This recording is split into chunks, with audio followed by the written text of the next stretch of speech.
오늘 우리가 보고 있는 말씀은 에스겔서 41장 말씀입니다. 에스겔을 통해서 지금까지 하나님은 심판의 메시지를 말씀하고 계시다가 지난 33장부터는 본격적으로 회복에 대한 메시지를 말씀하고 계세요. 원래 본심은 제일 마지막에 드러난다고, 우리 하나님의 진짜 본심도 이스라엘 백성들을 심판하고 멸망시키는 게 아니라 이 고통, 이 아픔을 통하여서 그들이 다시 회복되기를 원하는 것, 이게 우리 하나님의 본심이라는 것입니다.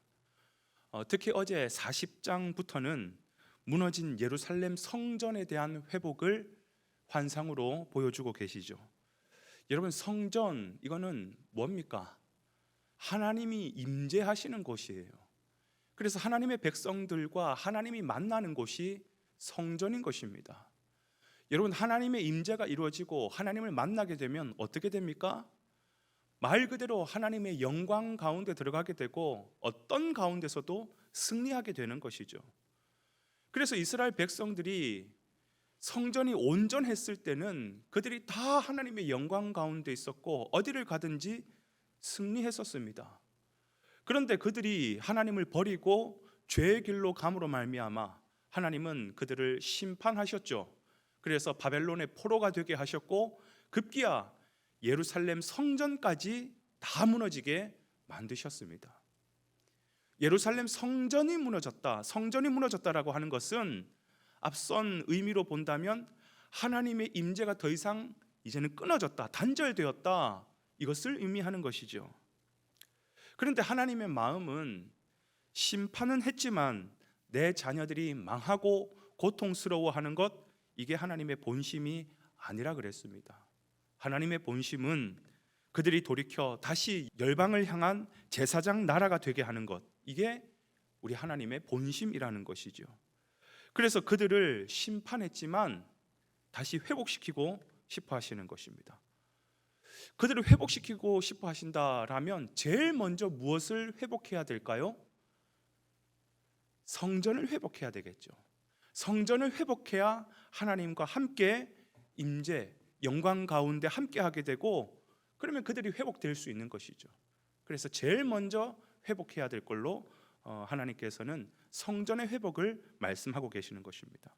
그래서 어제 봤던 40장부터는 성전 회복에 대한 말씀이 이제 본격적으로 시작이 되는데, 어제 봤던 40장의 말씀은 어떤 내용이냐? 성전 외부에 대한 말씀이에요. 그래서 성전의 윤곽은 어떻고 성전의 안뜰과 바깥뜰은 어떠며 뜰에 대한 이야기를 하고 그런 이야기가 나오죠. 특히 어제 봤던 40장 말씀에서 우리가 눈여겨봐야 할 것이 뭐냐? 여러분, 성전 윤곽이 어떻다 그래요? 동서남북 모든 네 면이 길이가 같고 너비가 같아요. 다시 말하면 완전한 정사각형의 정방형의 성전임을 우리 주님께서 말씀하고 계십니다. 여러분, 정방형이라고 하는 것은 뭘 의미하느냐? 어디 한 구석도 더 길거나 더 짧지 않고 완전하다라는 것을 의미하는 거예요.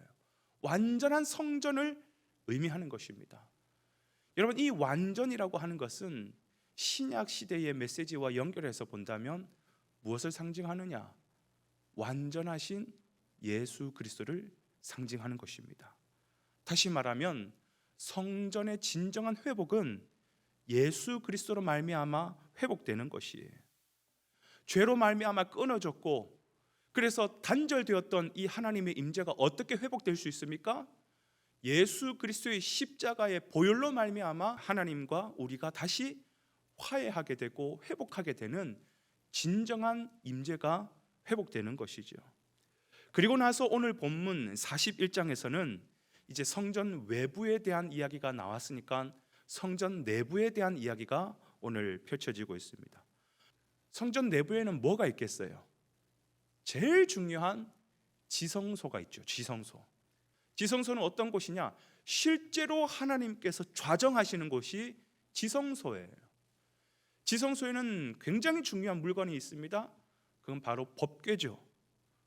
법궤 뚜껑에는 천사들이 날개를 이렇게 앞으로 모으면서 서로를 바라보고 있는 그 가운데는 조그마한 공간이 있어요. 그 공간을 뭐라고 하느냐? 시은좌, 시은소라고 합니다. 무슨 뜻이냐면 베풀 시자에 은혜 은자, 거기에 하나님이 좌정하셔서 거기서부터 은혜가 베풀어지는 곳, 은혜가 흘러나오는 곳이다 해서 하나님의 임재가 실질적으로 이루어지는 것이 바로 이 성전 내부 가운데서도 지성소인 것이죠. 한마디로 지성소는 영광의 시작이고 회복의 시작이고 은혜의 시작인 곳이에요. 너무너무 중요한 곳이에요. 이 시은자, 이 지성소에 관한 말씀, 오늘 우리가 쭉 살펴봤는데요, 이 말씀의 핵심이 뭐냐? 심판 가운데서도 성전만 회복되면 모든 것이 회복될 수 있다는 거예요. 세상이 어떻게 흘러가고 심판을 당하고 고통 가운데 있다 할지라도 성전, 하나님이 임재하시는 성전만 회복되면 하나님이 함께 하시기에 우리는 다시 회복할 수 있고 승리할 수 있고 영광을 얻을 수 있다, 모든 것을 회복할 수 있다는 것입니다. 그렇습니다. 세상이 아무리 타락하고 망해가도 성전만 회복되면 희망이 있는 것이에요. 오늘 이 말씀은 신약을 살아가는 저와 여러분들에게 어떻게 적용할 수 있을까요? 여러분, 오늘날의 성전은 무엇입니까? 오해하지 마세요. 교회 건물이 성전 아닙니다. 성전은 무엇이냐면 고린도전서 3장 16절에는 너희는 너희가 하나님의 성전인 것과 하나님의 성령이 너희 안에 계시는 것을 알지 못하느냐. 저와 여러분을 향하여서 성전이라고 얘기하고 있는 것입니다.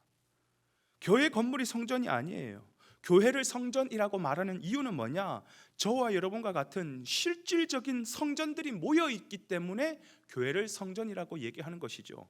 그러면 이제 중요한 질문이 그거죠. 왜 우리가 성전입니까? 왜 우리가 성전이에요? 제가 방금 읽었던 고린도전서 3장 16절 뒷부분에는 이렇게 얘기하고 있죠. 하나님의 성령이 너희 안에 거한다, 이 표현을 쓰고 있어요. 하나님의 임재하는 곳, 하나님이 임재하는 곳이 성전이에요. 성령님이 이제 우리 가운데 거하시기 때문에 이제는 어떤 건물이 성전인 것이 아니라 우리 자신이, 우리의 심령이 성전인 것이에요. 그렇기 때문에 어떤 결론이 나오는 겁니까? 어떤 심판이고 어떤 세상의 멸망 가운데서도 성전만 회복된다면 하나님이 함께 하실 것이고 하나님이 함께 하시면 회복과 영광은 회복될 수 있다는 것입니다. 그러면 여러분, 이 신약의 진정한 성전이 무엇이라고요? 저와 여러분의 심령이라고요. 이 자신이라는 겁니다. 내 심령이 회복돼야 된다는 것이에요. 그래서 고린도전서 3장 17절 제가 읽었던 그 말씀 뒷부분에 바로 이어서 어떤 말씀이 나오냐면 너무너무 중요한 말씀이 나옵니다. 누구든지 하나님의 성전을 더럽히면 하나님이 그 사람을 멸하시리라. 하나님의 성전은 거룩하니 너희도 그러하리라. 여러분, 이 세상이 흉흉하고 마지막이 거의 임박했고 그래서 사단이 밀가부듯이 이 세상을 흔들어 대고 있을 때에 그 가운데서도 우리가 두려워하지 않고 흔들리지 않고 승리하고 회복할 수 있는 방법은 뭐냐? 이 성전을 거룩하게 만들어야 되는 것이에요. 이 성전의 주인이신 하나님이 충만히 거하실 수 있도록, 성령께서 충만히 거하실 수 있도록 우리가 죄 가운데 물들이지 아니하고 내 성전을 지켜나가는 것, 그러면 우리는 어떤 시대를 맞이하고 어떤 세상 가운데 산다 할지라도 우리는 영광을 회복할 수 있고 승리할 수 있는 것입니다. 사랑하는 여러분, 우리가 성전인 것을 잊지 마시기를 주님의 이름으로 축원을 드립니다. 우리가 성전입니다. 우리가 이 세상을 살아갈 때 이 성전을 더럽히지 아니하고 오히려 이 심령을 주님 앞에 거룩하게 하여서 내 안에 거하시는 하나님, 성령님께서 온전히 좌정하시고 온전히 충만히 내 안에서 역사하실 수 있도록, 참된 성전이 되실 수 있도록 여러분의 성전을 오늘도 거룩히 여기고 귀히 여기고 성전을 가꾸어가는 그런 귀한 하루가 되시기를 주님의 이름으로 축원을 드립니다.